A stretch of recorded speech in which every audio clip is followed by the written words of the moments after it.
relations is all about the relationships that an organization has with important groups, be they customers, government, shareholders. There are many different groups. The organization has to have relationships. It's very, very 2.0.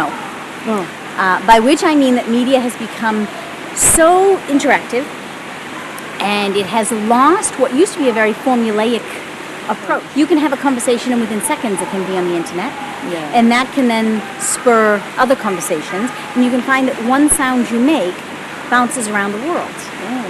So you have to be very careful about what you say and how you say it. And frankly, in a 2.0 world, your audiences don't tolerate a lot of formality anymore. So you have to manage to get across an organization's messages, but you've got to do it in a conversational way. You've got to be really sincere, and you've got to be ready for a lot of back and forth.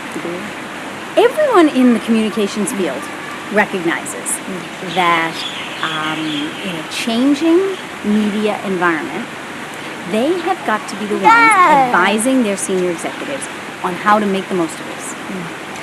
There's plenty of position grabbing between PR people and marketers over who, for example, owns that 2.0 space. Who's responsible for ensuring that the organization is engaged in blogs, is watching what's being said about them. PR people have a unique opportunity to be the leaders in this, because what's happening on the internet is just an extension of what we've always known in the media world, in the traditional media world. So really, I think the challenge is just for PR people to get really savvy and to really be paying attention to what's happening in media 2.0, and to then step up and say to the senior management of their companies, I can help you navigate this. So the challenge for communicators is to work well within it. For organizations, this is scary territory. They have less control.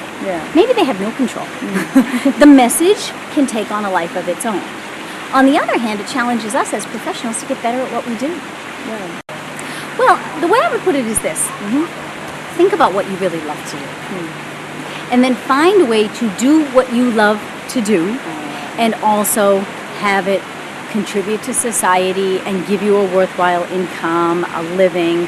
For all of us, really, if we step back and think about what we love most, we can find a way to play to that. I've done this even subsequently in my career. I've always worked in public relations and branding. But along the way, sometimes I've stepped back and asked, okay, so now I'm doing this job and it has many elements, but which bits do I really love? And could I move to the next stage where I do more of what I love and less of what I don't love? Don't see it as something final when you leave college.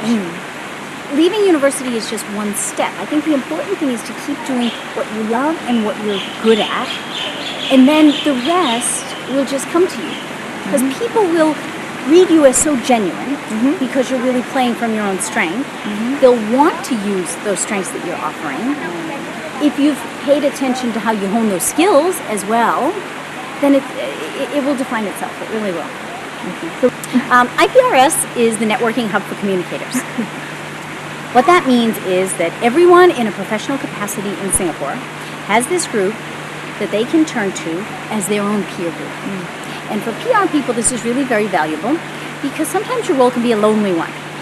And if I want to improve my writing or my knowledge of the internet, or if I don't know much about event planning, but I now need to plan an event, I can turn to my circle within the IPRS and tap my colleagues and friends. There's a natural style of sharing in a group like this, and I am so glad I joined the IPRS the minute I came to Singapore.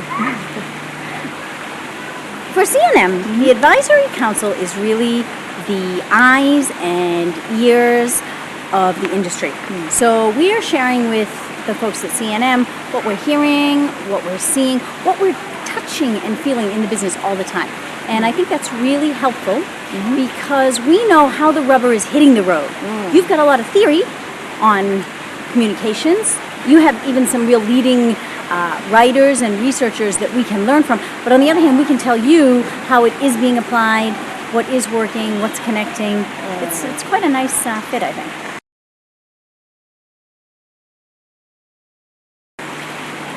Congratulations, CNM, on 10 fabulous years. I look forward to 10 more, and 10 more, and 10 more.